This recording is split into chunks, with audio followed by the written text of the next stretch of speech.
Hello. Before I start the video, I just wanted to add a little disclaimer. Now, when I'm out and about, I look absolutely wrecked, and that's partly due to the fact that I've been recovering from having 2 operations on my spine, and it's the first time I've braved going out with some of my camera equipment that I can carry and walk at the same time.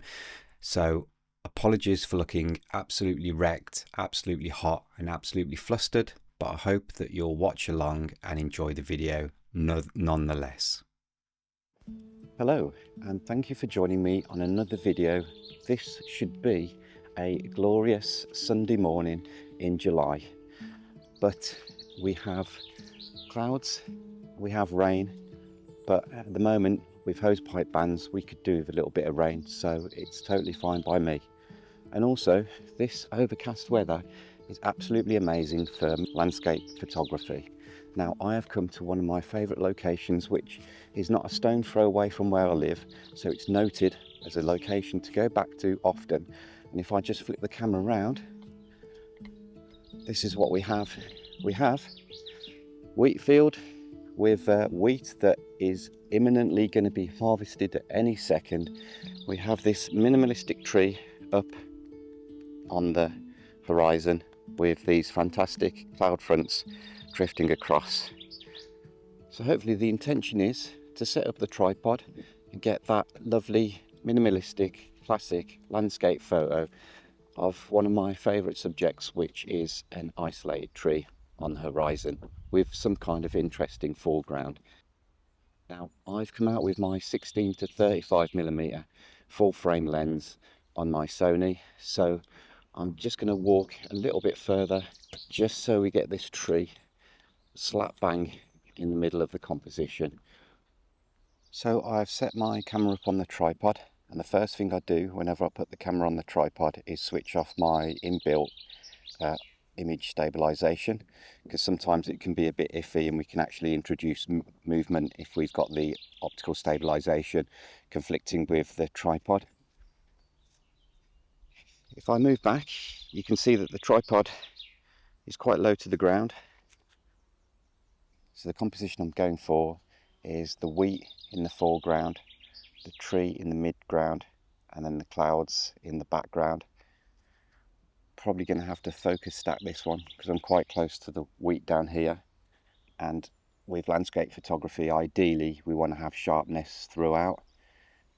Now I've come down low so that I can just hide the base of the tree, because I think it's nice when the horizon intersects the bottom of the tree, but I'm also just leaving a tiny gap of separation between the foliage of the tree.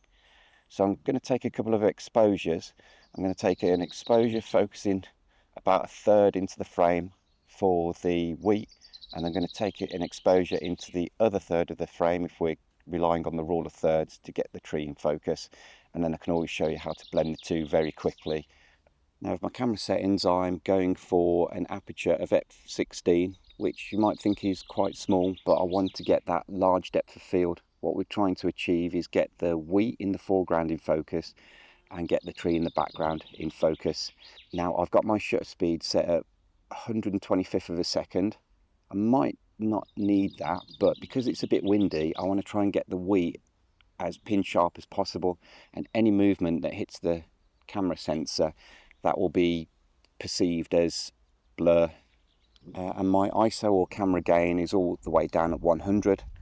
So the focus mode I've got on the camera is flexible spot, which you can't quite see on the viewfinder unfortunately, but I can move my focus area around, or I can just touch the screen. So I'm going to touch the screen into the first third of the composition, and then I've got a 2-second timer. So let me just get an exposure of that, and then I'm going to take another exposure of the actual tree, which is on the other third in the composition, and then just get an exposure of that.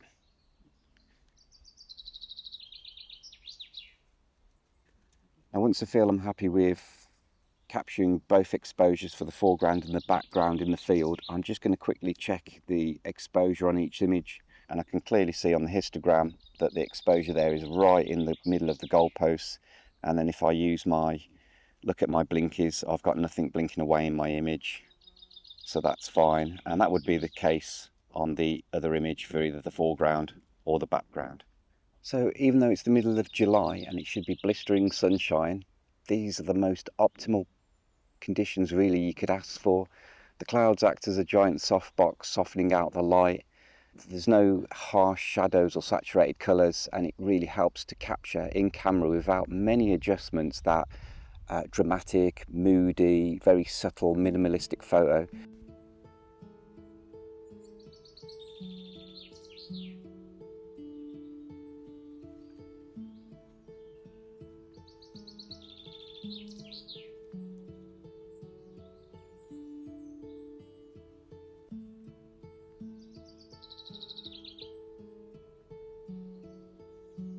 Now just the other side of my favourite spot is another great location.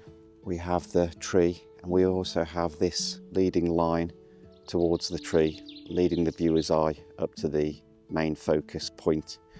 So again, I think my camera settings will be very similar. I'm not going to get too low to the ground on this occasion, so I'm not going to have that focus really close to the camera, so I don't think there's any need to focus stack on this occasion.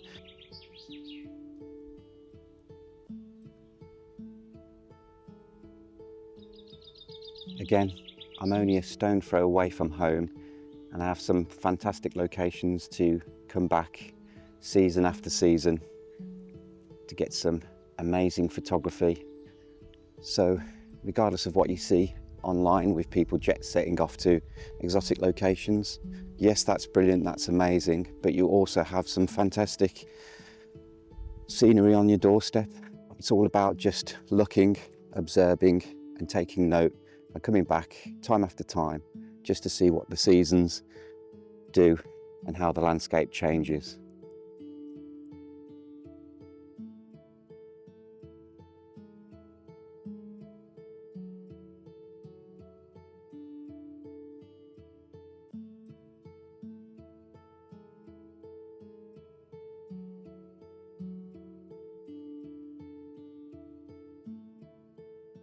Now, I mentioned in the video about focus stacking the two images together, and ideally you would use something like Photoshop or Helicon Focus to blend and automatically stack the two exposures together. But if you don't have those, you can use Photopea, which is a free online image editor.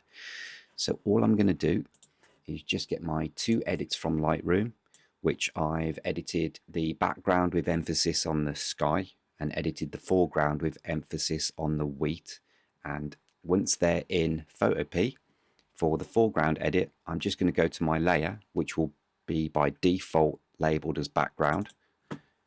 I'm going to change it and rename it as foreground.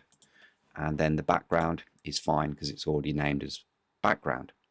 So for the foreground image, I'm just going to drag it and pop it into the background edit, and then just make sure that the foreground is lined up with the background. And to do this, you can always select the foreground and just change the opacity, and that has lined up really well. So I am going to go ahead and blend the two images together. So for the foreground, we need a mask, and we are going to go here, add a new raster mask. Now with the foreground selected, anything that we paint black will allow the background layer to show through. And the quickest and easiest way to blend this image, because it's a real simple composition, is to just put a gradient on the mask. So with your color patches down here, I always make sure that we've got black and white selected and that black is the topmost swatch. So if you don't see the paint bucket tool or the gradient tool, you can click and hold the icon and just change it to the gradient tool. And with the mask still selected, I'm going to press and hold shift, and then just below the tree I'm going to draw a line coming down to create the gradient, and that now exposes the sky and the background layer. If I switch off the background layer, you can see the effect that the gradient is having. Anything that's black becomes invisible and lets the other layer through, and anything that is white, that layer, the foreground, still remains. So you can see now how the two exposures have been blended together. You can also export this as a PNG, a JPEG, or pretty much most of the image formats that you would require. And that is a real easy and simple way to blend your two exposures together. So that concludes the video. I've tried to keep it as short and sweet as possible, and maybe next time we'll look at focal length blending. If you could give the video a thumbs up, that's all I'll ask, and if you have any comments, please leave them below. Thank you. See you next time.